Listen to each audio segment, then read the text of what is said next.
Good morning. As we come up on 7:59 in your Monday morning drive, it's slow in all the usual slow spots. We'll take you to the I-5 drive through Clark County and into North Portland. The end of the line has worked its way over the Interstate Bridge, so there's the good news. But from there, it's slow and steady as you get down towards the Expo Center. About 17 minutes get you in from Main Street to the Fremont. Quick check of the Banfield westbound I-84. That's out near Lloyd Center, and that is one of our other significant slow spots. Total drive about 20 minutes to get you in from Gateway to the I-5 split. Rod? All right, Chris, thanks for that. Good morning on a Monday to you. Waking up, we are dry here on the west side, including Portland, Salem, and Vancouver. Everybody says they've got mostly cloudy skies. Rain showers headed over toward eastern Oregon. No storm chance in central Oregon today, where they had big storms, including wind and large hail yesterday. But sunshine's coming if you're headed over to Sun River or Bend. Portland also and Salem also sun is coming as you look at a couple of live cameras. Early morning number for the Rose City 61 will be 67 at noon, 76 for high. We could see some rain on Wednesday.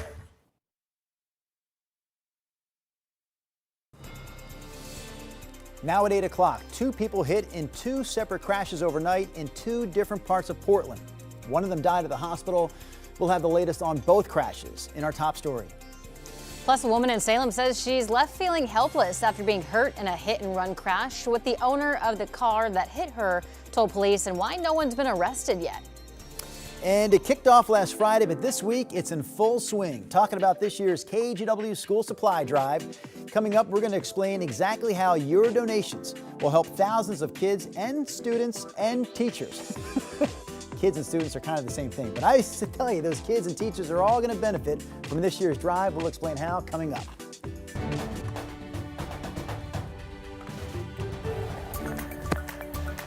Good morning, and thank you for joining us live at 8 o'clock. I'm China Green.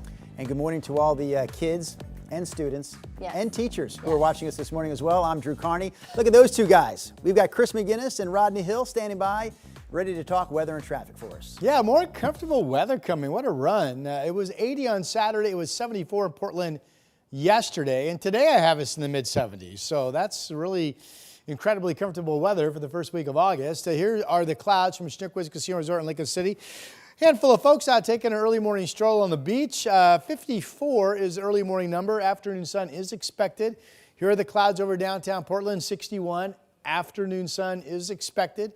This shows 67 at noon and up to a very nice 76 degrees with mostly sunny skies for you at 5 o'clock. We're actually tracking what right now looks to be a decent chance of some rain passing through the Willamette Valley in southwest Washington on Wednesday. And we'll talk more about that coming up in just a bit. For now, here's Chris. And if you're new to the Northwest, that is news in August because it just doesn't rain here. All right, we've got a max disruption right now. I want to let folks know about this. TriMet telling us because of a power outage near Southeast Flavel that right now the Green Line is disrupted. They're using shuttles to serve stops between Southeast Main and Clackamas Town Center. This has been ongoing for more than an hour, so obviously expect some ongoing delays there. All right, back to your freeway drive. I-5 through North Portland, still slow and steady. In fact, it's redundant, right? The ODOT reader board says slow, if you can see that. I-5 south from there and the Expo Center down to the Rose Quarter still running a bit thick. 16 minutes get you in from Main Street down to the Fremont. There's a quick look at the Banfield.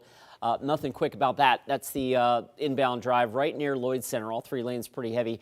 And at last check, we're looking at 25 minutes to get you in from Troutdale to the I-5 split. Drew, China?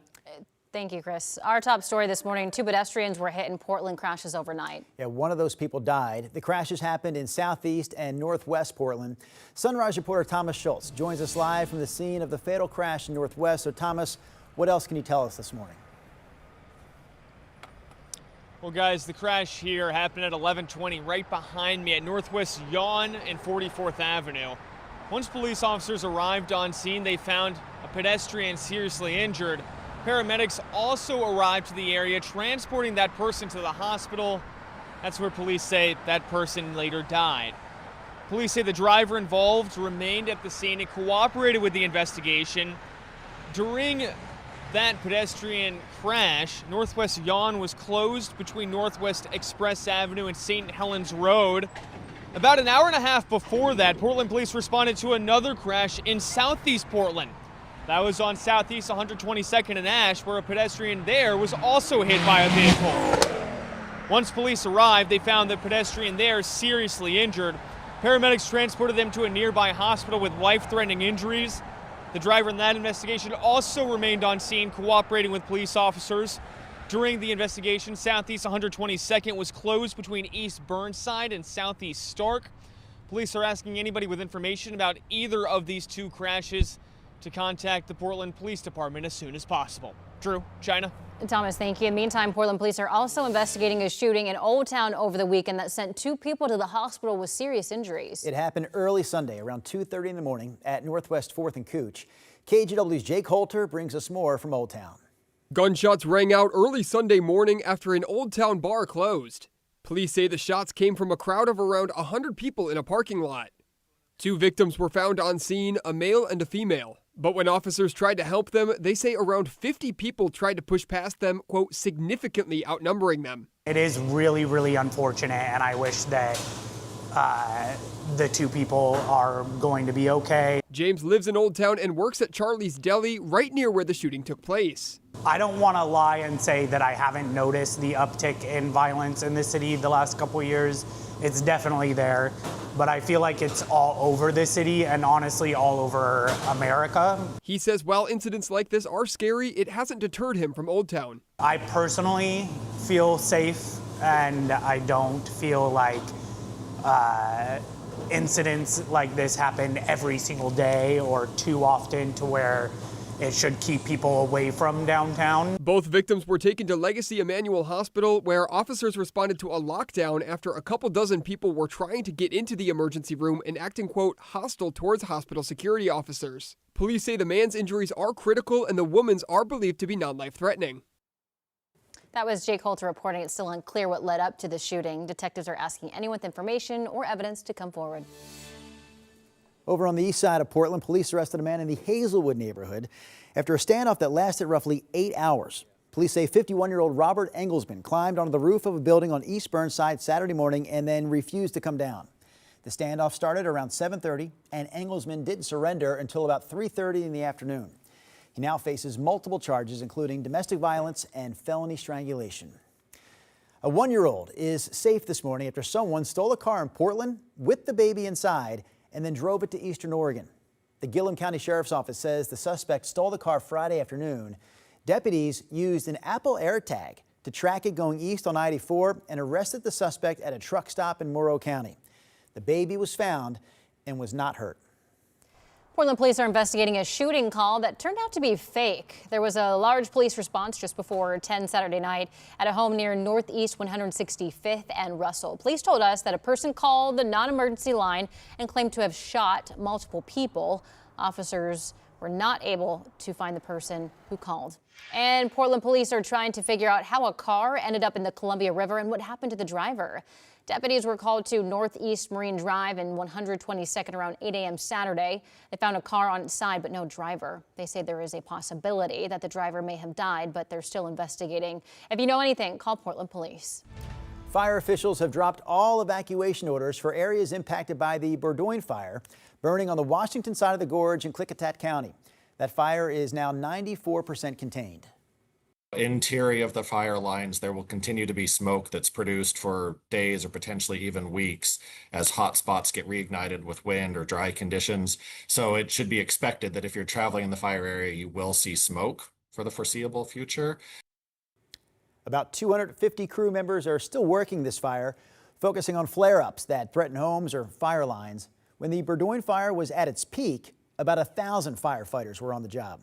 There is still no word yet on the total number of buildings it destroyed or damaged. Your time now is 8:07, headed over to Rod Hill for a look at weather. It looks like you're looking at fire on your end as well. Yeah, the weather pattern continues to be just dreamy stuff in terms of what you can almost classify as cool temperatures for this time of the year. Storms today expected to be over near the Idaho border. It will be all dry in the gorge. And of course, that Berdoin fire is in Skamania County in Washington. And if you look at the Oregon map, the only 2 large fires, and by large fires, that means it's got to be 100 acres or more in timber country, 300 acres or more burning in grasslands. We only have 2 named fires, the Lake Creek fire, which is out toward the Blues, and the Rock Creek fire, which is near the Idaho border down in Malheur County. And both of these show pretty good containment. The other fires are up in the northern third of Washington. So this continues to be a very quiet wildfire map in terms of sheer numbers of current active fires. for this time of the year. So let's hope that we get through August without any fire headlines that would be bad, right? So far, the Gorge has really been the saddest or most tragic part of the fire season with the homes that we've lost. Here are clear skies up above the cloud cover this morning up in Timberline Lodge, where it's chilly, 42 degrees. That goes along with my cool weather pattern I was talking about. Here are clouds over downtown from the Pioneer Park building. 61 is the early morning number. And this is another comfortable day. 65 at noon, 72 at 2 p.m., 76 at 5 o'clock. We should become partly cloudy and maybe even mostly sunny eventually today. Winds will be light from the west. Quick look at your current numbers out the door. 60 in Gresham now, 59 in Sherwood. 8 o'clock hour, we're starting to see warming numbers at this point. 59 in Salem and 56 in Albany. Quick look at the forecast highs or temperatures later today at 6 p.m. There's that thunderstorm threat out near the Idaho border. Otherwise, all dry. Becoming sunny in central Oregon, where we had big storms yesterday dancing around some areas.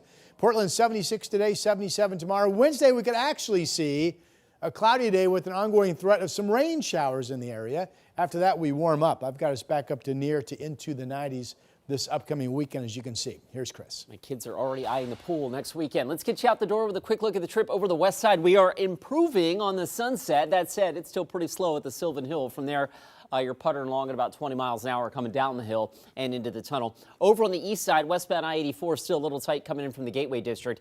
That's about an 18-minute ride from Gateway to downtown. This is the live look right now at Lloyd Center. Not that that's all that unusual, but the point is that the Banfield's still slow. The trip from Clark County improving. In fact, the end of the line on I-5 has made its way down past the Expo Center. So good news on that side of town.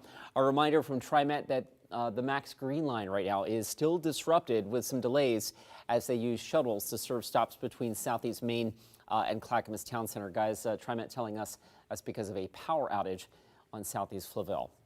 All right, Chris, thanks for staying on top of that. Meanwhile, we know the KGW School Supply Drive is underway this year. So coming up after the break, we're going to hear from our nonprofit partners at Schoolhouse Supplies. They'll explain exactly how your donations make a huge difference for thousands of kids and teachers in the area. Also ahead. The back and forth over tariffs and the economy spilling out in Washington this week. I'm Jay Gray. We'll have full details coming up. The KGW Plus TV app, streaming 24/7. Local news from the team you trust on your time. Track how the weather will impact your day. It's certainly becoming increasingly hazardous. Extended, continuous coverage of breaking news, live from the scene. That snowpack is still heavy. Go deeper with in-depth interviews and exclusive reporting. All the local news you need, live or on demand. KGW Plus. Download on your TV and watch for free.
On Weather Impact Alert Days, stay informed, prepared, and connected with KGW and KGW Plus. Coverage that alerts you to what's coming and how it will impact you.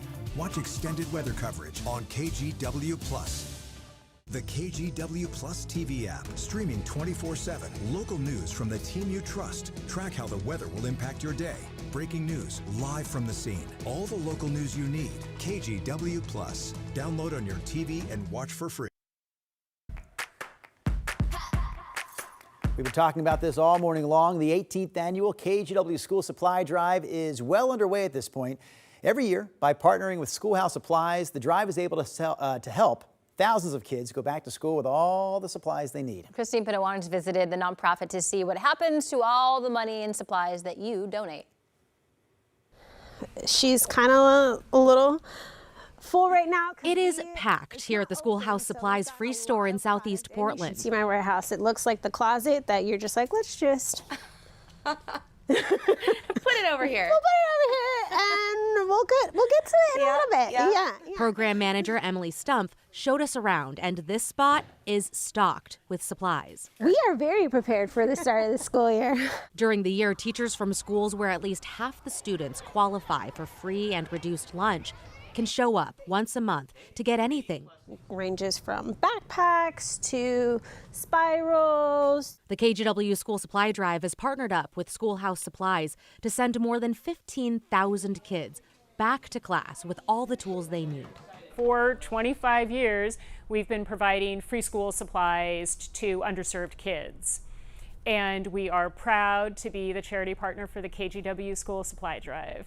Executive Director Alice Forbes says the partnership is a critical one. Many students in need show up on the first day of school without the necessary supplies, and teachers spend an average of $200 to $1,000 of their own money to support students. That's why getting involved in the KGW School Supply Drive makes such a difference. 100% of donations go to Schoolhouse Supplies, which then helps local teachers and kids. We're grateful to KGW and everybody who shows up to make a donation, to volunteer, to help out in their local school. And we just want to say thank you. We're giving students and teachers the ability to breathe and create and grow. In Southeast Portland, Christine Pedowanich, KGW News. Quiz time for Rod and China. Yes. What is the easiest way to give to the KGW School Supply Drive? By going where? Online. KGW.com. Very good. You can click on something with a slash and something. Well, man, if you just stopped, Rod, if you just stopped, I would have given you an A, but now you're rambling. You're both right. Online, KGW.com, specifically KGW.com/school. Oh, okay. That's where you can click that donate cash button. And when you give online, we're going to give you a pass to the Columbia Sportswear Employee Store. So pretty cool deal. This is another good deal. On Point Community Credit Union stepping up this week. For every $1 that someone donates at one of its branches, On Point is going to give the drive $5. You give one, they give $5. The money adds up quick. A big thanks to On Point, Safeway, and Rick's Custom Fencing for getting behind this year's school supply drive. Yeah, thank you. There you So go. On Point, they're a huge community player. You know, you're looking for a community credit union. They deserve your attention. They've really been a strong player. 20 years they've been backing that school supply drive. And what I've learned over the years, because they've been a part of it for so long, the credit union was founded by school teachers. Oh, that's right. So when they heard about we were doing this school supply drive, when we kicked it off 2 decades ago, they thought that's something we need to get behind because we started with teachers. Yeah. Makes sense. All right, we've got thunderstorms now dancing out eastern Oregon. Let's take a look at radar. The showers pretty much have cleared out of central Oregon, where there were reports outside of Bend yesterday of 60-mile-per-hour winds, some tree damage, and 1-inch hail. A lot of video. If you Google this online, there's a lot of video clips playing of the hail that fell in central Oregon yesterday. Now this morning, here's the light show. It's moving through Burns, so good morning. You folks are definitely hearing this. And then there are some fewer strikes have been popping up here near John Day. All of this is slowly moving to the east, and the storm threat as we go through the day will be closer and closer to the Idaho border. And then tomorrow will be completely dry. Before today, the darker the green color, the better chance of thunderstorms firing as we go through the afternoon hours. And again, the chance is really out across the far east. All dry here on the west side. I'll get out of the way. You can see some storms over the Blue Mountains, and there's LeGrand at 2 o'clock this afternoon, and then that moves out.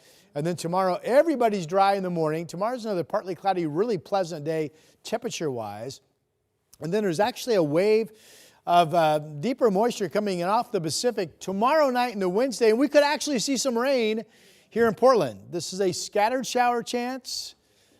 Not sure if we get enough to kind of wet the ground or not, but nonetheless, especially if you work outdoors, this is something that could impact you. This is Wednesday morning, and then actually continuing to Wednesday afternoon. Look at the scattered shower threat. This is 7 o'clock Wednesday morning from Tillamook all the way through Mount Hood and all the way out through the Gorge.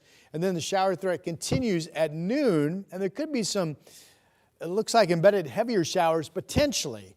I really think this weather map, which shows you potential rain amounts, is too high, but it does double down on the confidence that we will see something. Again, that's Tuesday overnight into Wednesday. Right now, it's cloudy at the coast, but most areas, especially folks in Lincoln County, are expected to get developing sunshine during the day. This is south of Depot Bay. This is the Inn at Ottercrest resort camera down there looking up north, and they have cloudy skies. Similar scene from the Salem tasting room in Sherwood. The vineyard, of course, always beautiful. Got a couple walkers right there. 59 is the early morning number. And here's the Reserve Vineyards and Golf Club out in Aloha, where it's a nice, pleasant morning, light winds. Great morning to play golf. 61 is the early morning number.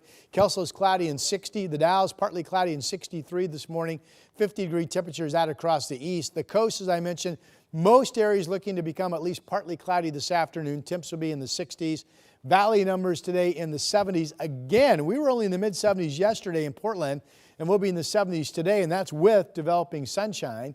7-day numbers, comfy weather tomorrow, 77. That rain chance on Wednesday. After that, we finally start to clear out and warm back up. 89 Saturday, 93 degrees on Sunday. And here is Chris McGinnis. Thanks for that. Let's pick it up on the west side. Something is hanging up the drive right now on the ramp from I-5 north to 217 north. I don't see it on camera, but you can see the lineup here. It's slow, and the traffic then from here is basically puttering along about a mile on the approach to the ramp. I can give you a different perspective from down near the Carmen Drive overpass here, and you can see, again, those right lanes lining up to get onto 217 north. So a little slow on that side of town.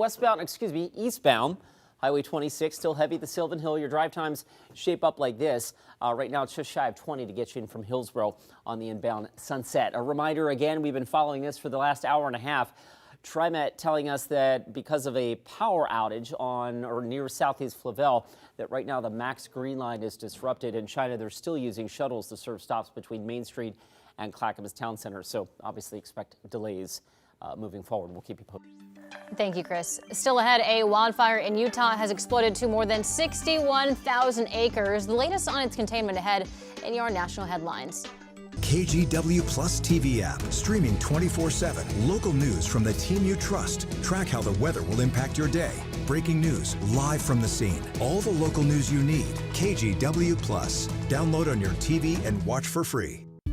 On Weather Impact Alert Days, stay informed, prepared, and connected with KGW and KGW Plus. Coverage that alerts you to what's coming and how it will impact you. Watch extended weather coverage on KGW Plus.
We have now issued a weather impact alert. We could expect conditions in some parts of our area to change drastically pretty soon, right? And very quickly, yes.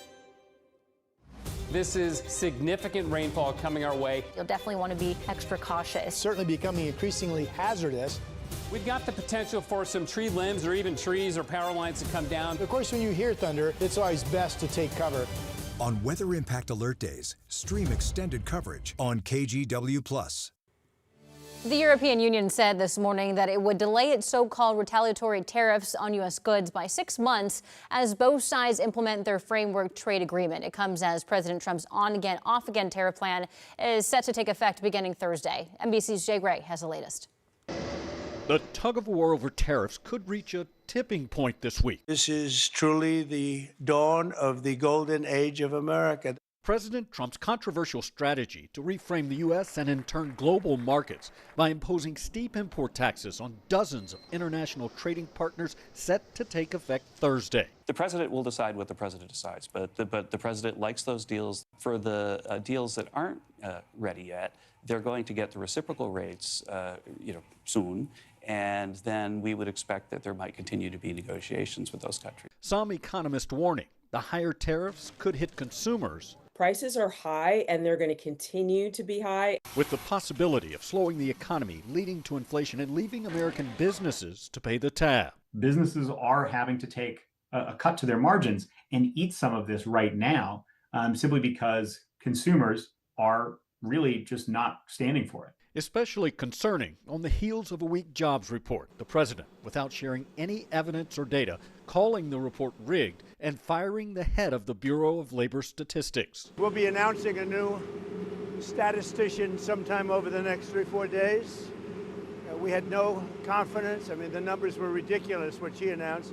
But the former BLS chair appointed by Mr. Trump during his first term says the commissioner doesn't do anything to collect the numbers. By the time the commissioner sees the numbers, they're all prepared, they're locked in. Calling the accusations groundless and the firing damaging.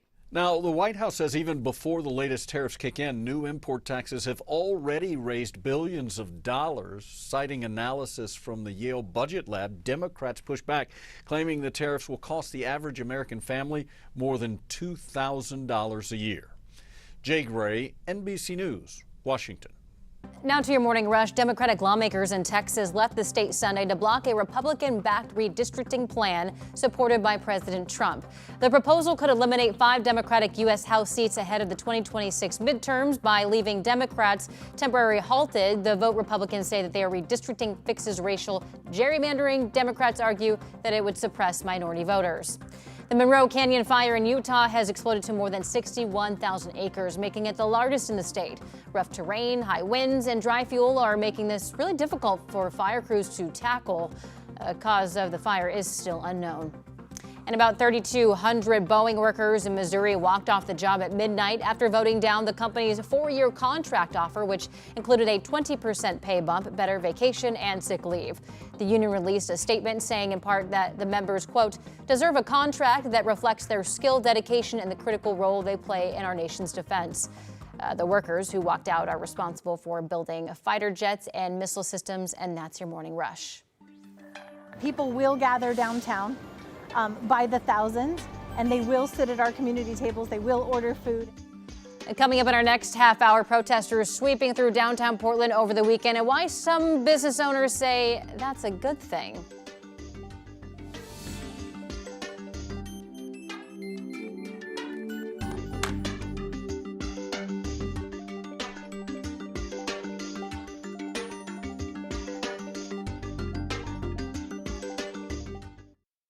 On Weather Impact Alert Days, stay informed, prepared, and connected with KGW and KGW Plus. Coverage that alerts you to what's coming and how it will impact you.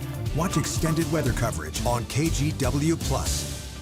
The KGW Plus TV app, streaming 24/7. Local news from the team you trust. Track how the weather will impact your day. Breaking news, live from the scene. All the local news you need. KGW Plus. Download on your TV and watch for free.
Issued a weather impact alert. We could expect conditions in some parts of our area to change drastically pretty soon, right? And very quickly, yes. This is significant rainfall coming our way. You'll definitely want to be extra cautious. Certainly becoming increasingly hazardous. We've got the potential for some tree limbs or even trees or power lines to come down. Of course, when you hear thunder, it's always best to take cover. On Weather Impact Alert Days, stream extended coverage on KGW Plus.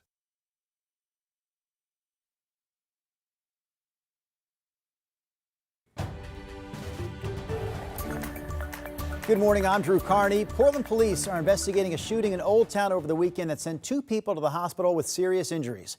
It happened early Sunday around 2:30 in the morning at Northwest 4th and Cooch after a bar let out. Police say a crowd of people, about 100 altogether, gathered in a parking lot and 2 people were shot. Officers also say about 50 people tried to push past them as they were helping the victims. One of the victims is in critical condition. The other is expected to survive.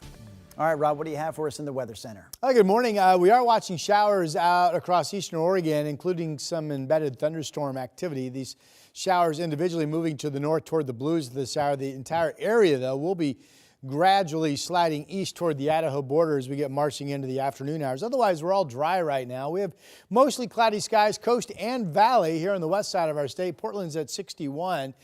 This is the day that we'll see increasing sunshine into the afternoon, a day that will stay comfortable. 67 at noon, 76 at 5 o'clock. More pleasant temperatures tomorrow, 77. We could actually see some rain showers on Wednesday.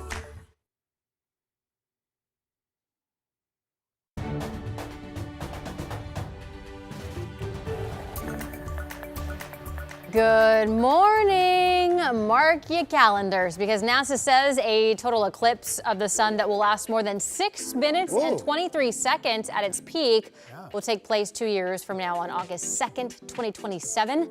The solar eclipse's length will be one of the longest in several decades, but here's the catch. Yeah, the catch. The eclipse will be visible in parts of Africa, Europe, and the Middle East, but most people in the United States will not get a chance to Might see we it. go live from the Middle East or Africa, one of those locations, to show this off? I'll tell you right now. I'm going to go to Europe. Passport's ready. I'm going to tell you right now, that's not going to happen. We do not have the the budget to pull that off. So I'm kind of disappointed that it's not happening. Man, that event in 2017, I think it was. That was awesome. It was one of those things where I thought, man, all this hype, I know it's not going to be that good. It exceeded my expectations. Did you have complete totality here? I was down in Salem. So Okay. Portland was right on the edge of complete Lincoln City. complete coverage. Yeah, it was. But Salem, Lincoln Yeah. City, the good stretch of our viewing area was in total coverage. I think Matt went over into Central Oregon. I had such clout at the station at that time, China, that I was out in the KGW parking lot. Look at me. Yeah. Covering 93% coverage. So look at our radar. We still have some lightning. Pop, pop, pop. See the icons? There was a pretty good burst of lightning around Burns within the last half hour. That's starting to simmer out. There are some lightning strikes still around John Day. And again, this is individually moving north, but the whole area is sliding off to the east. It looks like the rain threat in Central Oregon is pretty much over, and that's after you folks had some big storms around Bend yesterday, but today you will actually become increasingly sunny.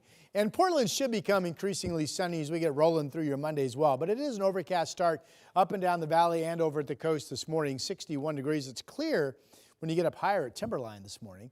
So there we go, 61, 67 at noon. We'll look for partly cloudy skies later today, sun and up to about 76. So this stretch of comfortable weather, wow, it was only 74 yesterday. Continues. Here are the 5 o'clock numbers this afternoon, showing the 70s up and down I-5, just getting up to about 80 in Madras. That thunderstorm threat out across the far east, and eventually the action pretty much just slides into Idaho. This shows Baker City 70 at 5 o'clock this afternoon, and Portland's 7-day forecast.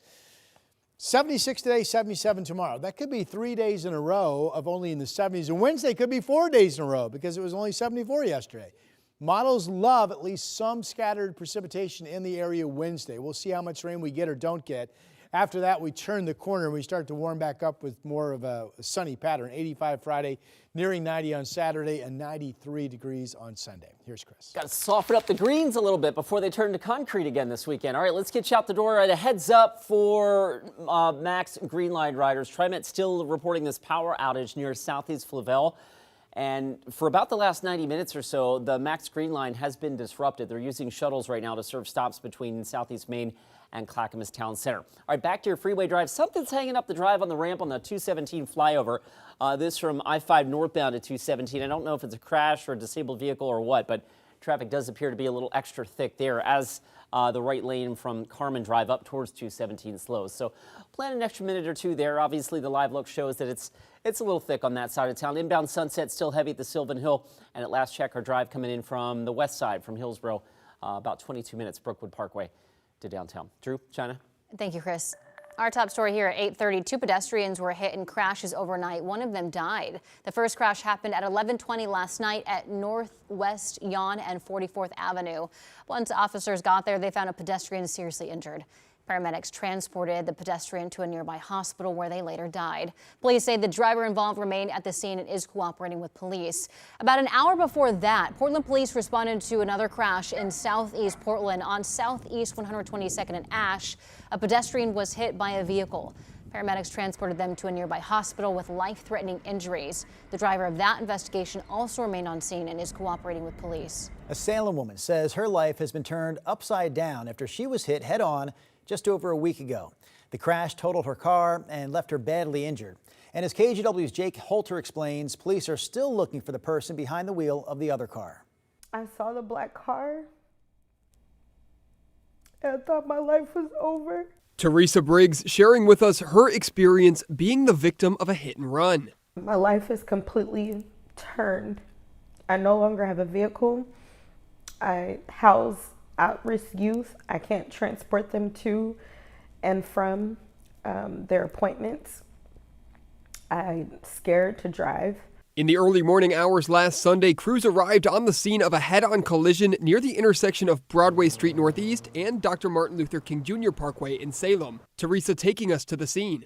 I was on my way home heading from West Salem, and I'm driving, listening to my worship music, and all of a sudden I see a black car with no headlights and no license plate veer across the median onto my side head on, sending me spinning across into the oncoming traffic. What follows, Teresa says, is even more frustrating. Once their vehicle stopped, they took off and fled the scene. Salem police tell us they were told the driver of the car fled on foot. Officers searched the scene but did not find the suspect.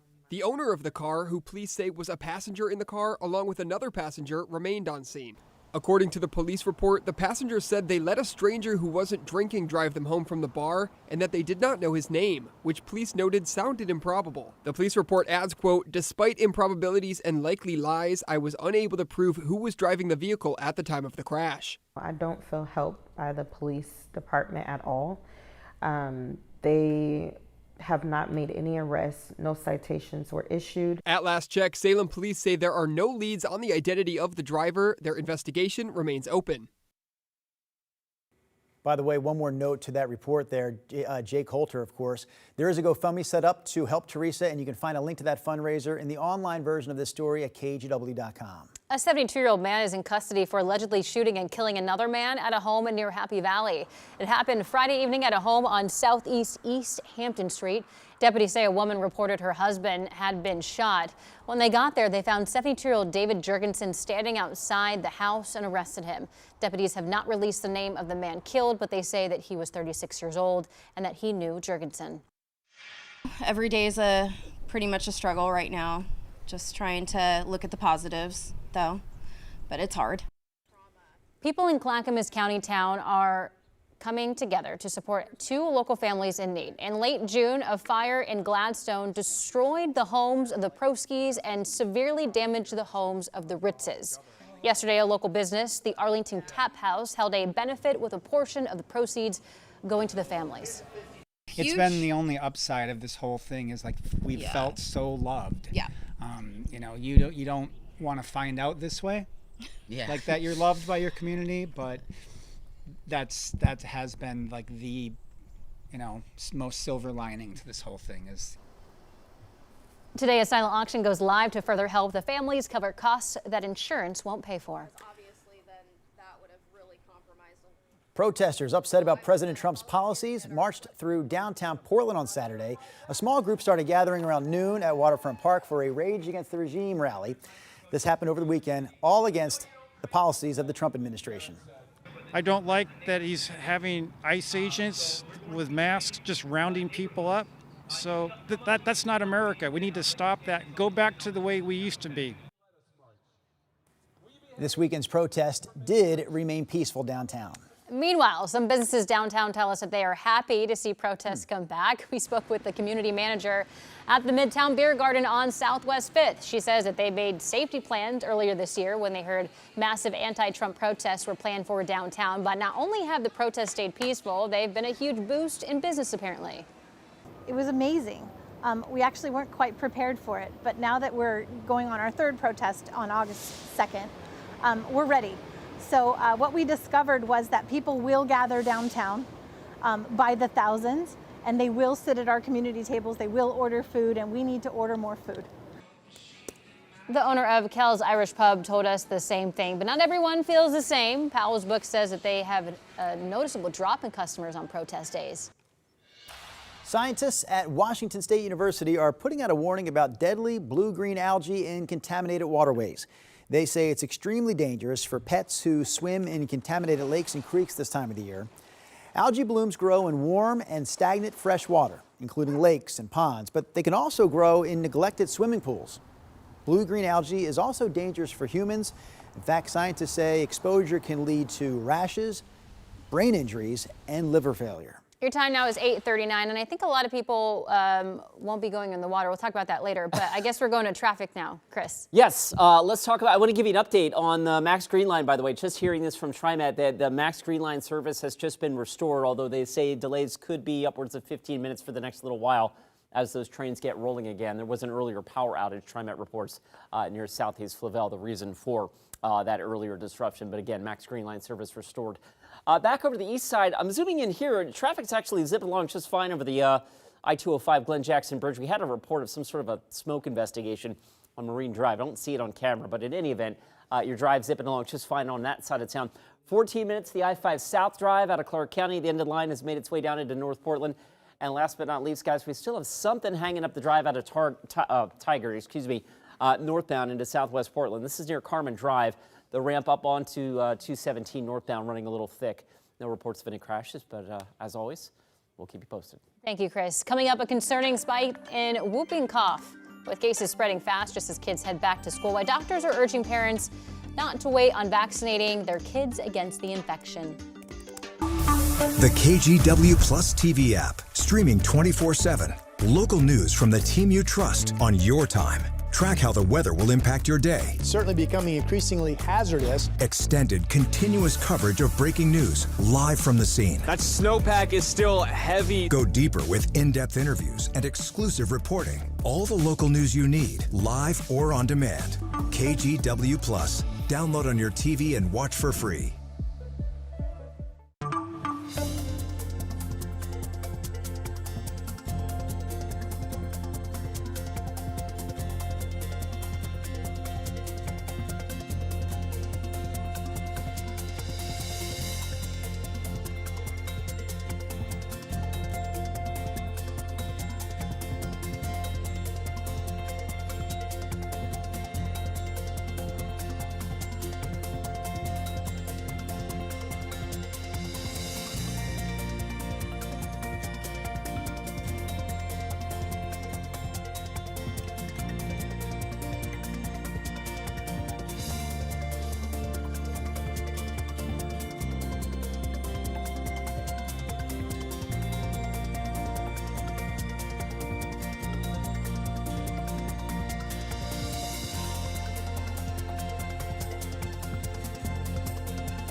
We have now issued a weather impact alert. We could expect conditions in some parts of our area to change drastically pretty soon, right? And very quickly, yeah.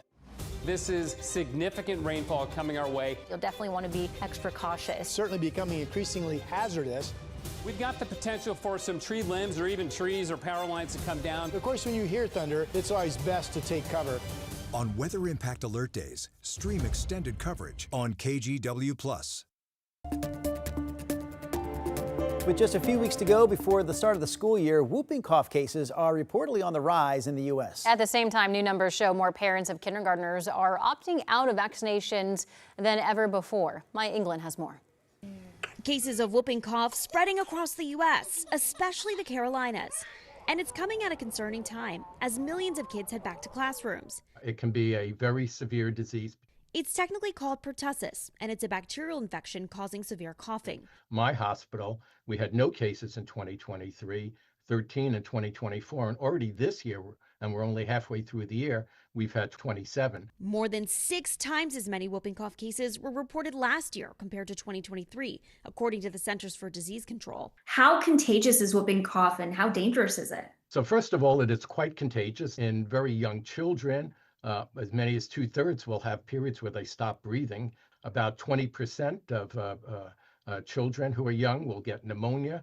The rise in cases comes as new data from the CDC show a record number of children did not receive their recommended vaccinations last school year, with 4.1% of kindergartners opting out of the shots.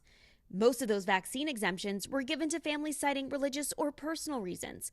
With both kids and adults at risk, doctors say there are ways you can reduce you and your family's chances of getting sick. We've been using these vaccines like pertussis for many, many decades. It usually takes about 1 to 3 weeks after you've received any vaccine to get the maximum benefits. So you don't want to wait till the day before school to get your children immunized. Important reminders for all of us. Maya Eaglin, NBC News. Oregon State Parks and Recreation says they're no longer going to be waiving the day use fee at 21 state parks starting October 1st. The day use fee is $10. Oregon State Parks and Recreation says that the park system is facing a projected 14% budget shortfall because of costs from managing an increase in visitors. It will also increase camping and boat fees starting next year. It was a busy day of dragon boat racing at the Port of Ridgefield to raise money and awareness for breast cancer survivors. The annual Paddle for Life happened on Saturday. It included some healthy competition between mixed dragon boat teams, which included survivors and their supporters. More than 50 boats hit the water there for races along a 250-meter course. And there was also some music, some crafts, and some, what, Rod? We got food. Provided by community partners. Today is 4 years to the day that I had my surgery for breast cancer, followed by chemo and radiation and more surgeries. And events like this are just so powerful because it brings survivors together to celebrate us moving forward after treatment. There's so much support, so much energy. This is just, I feel like this sport is all about community and having fun, and this is the most fun cardio I've ever had. All the proceeds raised during the races help support the Catch-22 Ospreys. It's Southwest Washington's only all breast cancer survivor dragon boat team. You can make a donation online at paddleforlife.org/donate. I would fall in the water and would be very unsuccessful. Yes. Would you really fall out of the boat, you think? Good grief. Maybe. I'd be good. Those paddle, they're pretty secure, those dragon boats. Yeah. Pretty secure. Let's just fall out of them. Moving on. You just surprised me, Chow. You don't strike me as a person that would fall out of the boat. We have thunderstorms. The lightning activity in the past 30 minutes has started to fade. Look at that big cluster of strikes that were near Burns. Then it kind of faded. Here's another strike south. We've had some lightning up around John Day. Everything's moving to the north. Here are the blues. And then this whole area eventually just slides and slides and slides off to the east toward Idaho during the day. Central Oregon had 1-inch hail, had 60-mile-per-hour winds, had tree damage, off from storms yesterday. You had some early morning light rain, but that has cleared out, and you are now expected to become mostly sunny. Bend, Sun River, up into Madras, Redmond. The thunderstorm activity is generally on everything colored is on the east side of our state today. Tomorrow, we do expect to have completely dry weather statewide. Here is this afternoon at 2 o'clock. See the bright red colors up around LeGrand on the right side of your TV set there? Those are the thunderstorms. The rest of us really seeing increasing sunshine for the most part. And then here's tomorrow, all dry, partly cloudy-ish skies, another really pleasant day. Thickening clouds tomorrow night into Wednesday. Whoa! Could we actually have scattered showers in the area? Weather models like it. Typically, rain chances this time of the year for the Willamette Valley simply fall apart and never happen. Or if they do arrive, we're doing well to get 5/100ths of an inch or more than a trace. So we'll see. There's a scattered shower threat. If this would impact your work outdoors, then keep apprised to the rain chances Tuesday overnight. And not just Wednesday morning, but even a lingering scattered shower chance into the afternoon. Here's noon on Wednesday. Weather models, I think, have amounts that are higher than what we'll end up with, but this does show that they love some measurable rainfall coming in Tuesday overnight and Wednesday. In fact, they show some heavier showers in Tillamook, 3/10. Astoria, 46 100ths, and Kelso, 42 100ths. We'll see. All right, that's Tuesday night, Wednesday. Salem tasting room camera out in Sherwood. Most of us are just cloudy right now. There are some breaks in the cloud cover being reported. 59 degrees, pretty shot there. Here's the camera at Providence Park, looking down at the pitch there. 59 degrees is the early morning number. 60 up in Kelso. Again, increasing sun expected this afternoon. No weather-related issues currently here on the west side of our state. Nobody's reporting fog or anything. With increasing afternoon sun, 77 in Salem and in the 70s up in southwest Washington. In fact, maybe only 72 up in Longview. 7-day numbers, really pleasant. 76, 77 tomorrow. 74 Wednesday, light showers. Maybe not light. Some of the modeling shows there could actually be a pretty good rain out there. Showers. 80 on Thursdays, we start to warm up. Near 90 on Saturday, 93 on Sunday. It is birthday time. We need some birthdays. We've had a run of a short birthday list lately, but these are great lists. Sharon, happy birthday to you. Hope you have a wonderful day today celebrating 58 years young up in Vancouver. I think I misspoke. Shannon, I apologize. Shannon, happy birthday to you. All right. That's our list. Birthdays at KGW.com, and we'll celebrate with you. Here's Chris. Rod, thanks for that. Let's give you a live look at the roads right now. I got 4 boxes to show you 4 slow spots. Okay, that one's not so bad. That's a Peabody camera here. The inbound Sunset's still a little thick at the Sylvan Hill. We'll take you there with a look at the drive time right now. About 21 minutes or so gets you in from Hillsborough. And by this hour of a Monday morning commute, that's standard. That's not so bad. All right, let's switch gears real quick, give you some of the other drive times. The inbound drive from Clark County, not bad on 205. I-5 still a little slow through North Portland, but again, not too bad there. And an update here on that earlier situation with the Max Green Line. TriMet reporting that a power outage disrupted service for a little while this morning. There could be delays up to 15 minutes, but they're telling us now that regular Green Line service, as in the trains, are stopping now at all the platforms this morning. But expect some light delays for the next little while. Drew? All right, thank you, Chris. Very quick reminder, the KGW School Supply Drive is underway. One of the easiest ways you can help out is by giving online. Go to kgw.com/school and click that Donate Cash button. Big shout out and thank you to On Point Community Credit Union, Rick's Custom Fencing, and Safeway for supporting this year's drive. The KGW Plus TV app, streaming 24/7. Local news from the team you trust on your time. Track how the weather will impact your day. Certainly becoming increasingly hazardous. Extended, continuous coverage of breaking news, live from the scene. That snowpack is still heavy. Go deeper with in-depth interviews and exclusive reporting. All the local news you need, live or on demand. KGW Plus. Download on your TV and watch for free.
Two pedestrians were hit in crashes overnight in Portland. One of them died. The deadly crash happened just after 11 p.m. on Northwest 44th and Yon. About an hour earlier, another person was hit near Southeast 122nd and Ash. Both drivers stayed at the scene and are cooperating with police. Portland police are also investigating a shooting in Oldtown over the weekend that sent 2 people to the hospital with serious injuries. It happened early Sunday morning around 2:30 in the morning at Northwest 4th and Cooch after a bar let out. Police say a crowd of 100 people gathered in a parking lot. 2 people were shot. One of the victims is in critical condition. The other is expected to survive. And protesters upset about President Donald Trump's policies marched through downtown Portland over the weekend. A small group started gathering around noon on Saturday in Waterfront Park for a rally that they called Rage Against the Regime. And it was part of a similar protest nationwide. That protest remained peaceful. Another comfortable day. Cloudy out there right now, but dry in the Rose City, Salem, and Vancouver. We will see increasing sunshine rolling into the afternoon, about 76.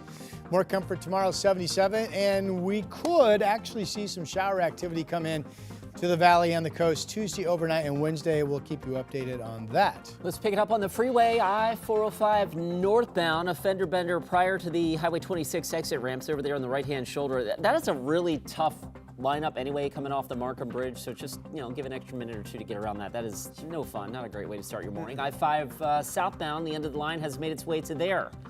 Columbia Boulevard. Your trip in from Main Street to the Fremont is just shy of 15 minutes.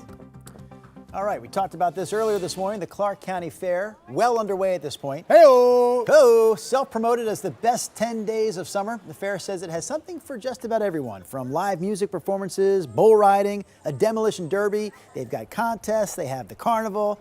China and I have been there before for the Sunrise Show. In fact, last year at this time, the Clark County Fair shot us to the sun. What to do with China and Drew?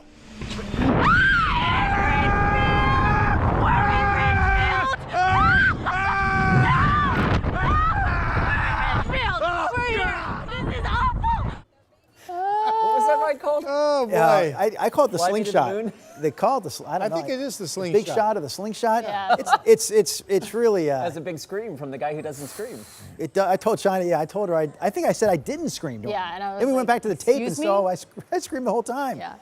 The fair, by the way, runs through this coming Sunday. Tickets $11.50 for ages 7 to 12, $14.50 for adults. Rod has been there before. Oh, yeah. I've been there before. China, of course, was there. Chris, have you been to that fair before? I'm gonna have to make it a point this go around.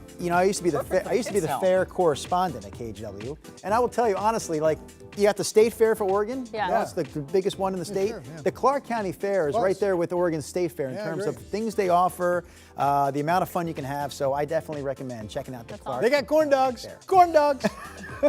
Rod's got a very low bar. We have time for this. Last thing I'm going to ask the team: corn dogs. You going ketchup or mustard?